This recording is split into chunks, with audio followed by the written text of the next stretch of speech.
Hello, everybody, and welcome to our lesson on section 16D.2, sketching the graphs of the first and second derivative. So as an introduction, we're going to start by looking at this graph here, and we're just going to try and see if we can complete this table. So for point A for the actual function is positive because it is above the x-axis. If I was to think about the derivative, think about the slope of the tangent at that point, well, the tangent slope would be pointing downwards, so the derivative would be negative. The function's decreasing at that point. And if I think about the second derivative, so how fast is it changing? Well, around A, it's decreasing, but it's getting it's going from a steeper decreasing line to a less steep. So if I'm going from a higher negative value to a lower negative value, I'm actually increasing. Okay, so it should be positive. And if I look at my graph, it is concave up at that point. Okay, for point B, my function, on my actual graph, point B is below the x-axis, so B is negative. At point B, the slope of the tangent is 0, so the derivative is 0. And I'm changing just before point B, I've got sort of negative slopes that are getting flatter, and then I've got positive slopes that are getting steeper. So I'm going from negative to positive, so my function is, my second derivative would be positive, the rate of change of my tangents. For part C, at point C, this point is above the x-axis, so the value of the function is positive at that point.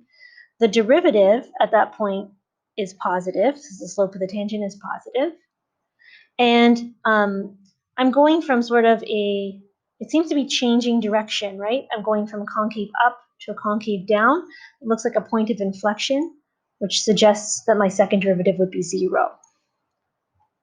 Okay, if I think about point D is above the x-axis, so it's positive. The slope of the tangent at that point is 0, and we're going from positive slopes to negative slopes. So my derivatives, my first derivatives are decreasing, so my second derivative must be negative. Last, at point E here, point E, for f of x, it has a value of 0. It's right on the axis.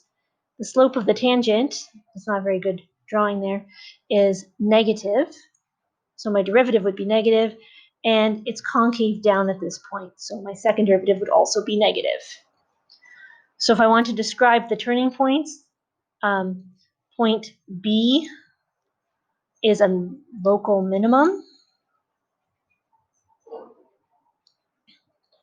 and point D is my other turning point. Should really be an arrow. I don't want it to look like a dash, but that's okay. Is a local max. Okay, because we see that it's a relative high point, and the tangents are going from increasing to, the tangents are decreasing. They're going from positive numbers to negative numbers.